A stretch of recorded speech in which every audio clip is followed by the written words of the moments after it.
Hello everyone, welcome to the Shinali Rathore classes. I hope you all are good. Basically, as you know that हम जो है class 11th की जो political science है उसकी जो फर्स्ट बुक है भारत का संविधान सिद्धांत और व्यवहार, उसका फर्स्ट चैप्टर संविधान क्यों और कैसे जो है उस पार्ट को हम उस लेसन को डिस्कस कर रहे टॉपिक बाय टॉपिक.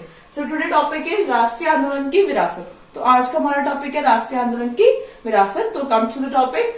संविधान सभा उन सिद्धांतों को मूर्त रूप तथा आकार दे रही थी जो उसने राष्ट्रीय आंदोलन से विरासत में हासिल किए. तो बेसिकली हमारी संविधान सभा कर क्या रही थी, जो हमारे राष्ट्रीय आंदोलन हुए, ठीक है, बेसिकली जो भी हमारी आजादी से रिलेटेड लड़ाइयां हुई, जितने आंदोलन हुए, तो उन आंदोलनों में हमने जो कुछ भी सीखा, ठीक है, वो मतलब एज अ फ्रेमवर्क जो था उसको एज अ आप ये बोल सकते हैं बाय डूइंग, ओके, कि लाइक व्यवहार में लाने की कोशिश कर रही थी. तो संविधान सभा सिर्फ उन सिद्धांतों को मूर्त रूप तथा आकार दे रही थी जो उसने राष्ट्रीय आंदोलन से विरासत में हासिल किए. कि समानता होनी चाहिए, जो उन्होंने राष्ट्रीय आंदोलन में देखा कि मतलब दुर्व्यवहार हो रहा है, छुआछूत हो रहा है, तो इन सबको खत्म करना, बेसिकली ये सारे टॉपिक. नेक्स्ट इज उन अनुभवों के आधार पर सिद्धांत का निर्माण व संविधान की रचना की गई. और इन राष्ट्रीय आंदोलनों में जो जो चीजें हमने सीखी और जो जो हमारे एक्सपीरियंस रहे उसी के हिसाब से जो है चीजों को फॉर्मेट किया गया, चीजों को बनाया गया कि उन अनुभवों के आधार पर सिद्धांत का निर्माण व संविधान की रचना की गई. नाउ संविधान सभा के बल पर संविधान नहीं बनता, अपितु एक सिद्धांतों पर साधारण आम सहमति व आम राय आवश्यक होती है.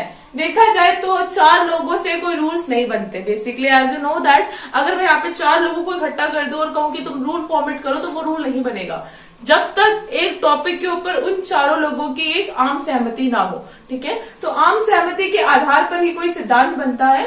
सो संविधान सभा के बल पर संविधान नहीं बनता, आम सहमति अपितु एक सिद्धांत पर साधारण आम सहमति व आम राय आवश्यक होती है. जैसे मौलिक अधिकार, अब जैसे मैंने कहा कि सभी को स्वतंत्रता का अधिकार है, सभी को अपने व्यूज, अपने ओपिनियंस रखने का अधिकार है. तो वहां बैठे चार लोग कहेंगे हाँ जी ये चीज तो बिल्कुल राइट है, ठीक है, उन चारों के व्यूज आ गए yes yes yes yes yes. So as you know अब हम इस सिद्धांत पे आम सहमति बन चुकी है, इसको डाला है, चलिए इस वाले टॉपिक को हम उसमें डाल दे, लाइक दस इस तरीके से कुछ.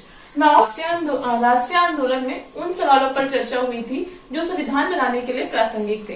अब हम ये कह सकते हैं जो हमारा राष्ट्रीय आंदोलन था या जो हमारा संविधान सभा का जो ग्रुप था, जो समूह था, उन लोगों ने उन टॉपिक पर डिस्कशन किया जो इम्पोर्टेंट थे बेसिकली संविधान बनाने के लिए. और पहला एज यू नो दैट किसी भी राज्य, कोई भी नगर बनते हैं, कोई भी नगरी बनती है, तो सबसे पहले हमें राजा चूज करना होता है कि राजा कैसा होगा. लाइक तो सेम एज यूजुअली यहाँ पे भी था कि भारत में सरकार का स्वरूप, संरचना, भारत आजाद तो हो गया पर भारत में जो सरकार बनेगी उसका स्वरूप कैसा होगा और उसका लाइक स्ट्रक्चर, संरचना कैसी होगी. तो एक तो टॉपिक ये था important. Now the second one is हमें कौन से मूल्यों का समर्थन करना चाहिए, मतलब ऐसे कौन कौन से लाइक मूल्य होंगे, वैल्यूज होंगे जिनका हमें सपोर्ट करना चाहिए एज अ पर्पस ऑफ अधिकार के पर्पज से, ठीक है, या एज अ नागरिक के पर्पज से.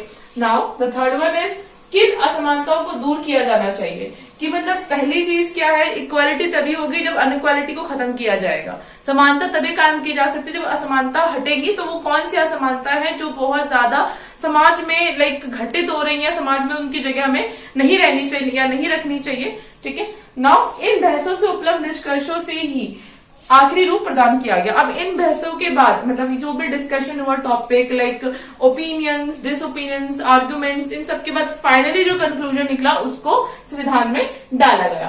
राष्ट्रीय आंदोलन में जिन सिद्धांतों को संविधान सभा में लाया गया उसका उत्तम सारांश हमें नेहरू द्वारा 1946 में पेश उद्देश्य प्रस्ताव में मिलता है. अब फाइनली राष्ट्रीय आंदोलन के बाद जो संविधान सभा में या फिर संविधान सभा के तहत जो भी लाइक ओपिनियंस लाए गए, जो भी सिद्धांत लाए गए, तो उसका एक मतलब समरी बोल सकते हो आप, ठीक है, समरी या इंट्रो हमें कहाँ मिलता है बेसिकली, तो उसका सबसे अच्छा उत्तम सारांश एक समराइज जो रूप हमें कहाँ मिलता है, नेहरू द्वारा 1946 में जो नेहरू जी ने हमारा उद्देश्य प्रस्ताव पेश किया था. सो अब ये उद्देश्य प्रस्ताव की विशेषता क्या है. अब बेसिकली आप ये कहोगे कि मैम व्हाटएवर कि उद्देश्य प्रस्ताव क्या होता है. तो एक तरीके से जब हम कहते हैं कि किसी भी लेसन की एक छोटी सी समरी, ठीक है, तो वैसे तो संविधान का जो है प्रस्तावना बोला जाता है, ठीक है, एक मतलब समरी जो होती है उसको प्रस्तावना को कहा जाता है. बट उद्देश्य प्रस्ताव जो है प्रस्तावना से पहले आया था, प्रस्तावना को बाद में बनाया गया, ठीक है, तो हम इसको एज अ समरी अभी लेते हैं. तो उद्देश्य प्रस्ताव की विशेषता, संविधान सभा के लक्ष्यों को परिभाषित किया गया है, मतलब संविधान सभा के जितने भी लक्ष्य थे उसको परिभाषित किया गया.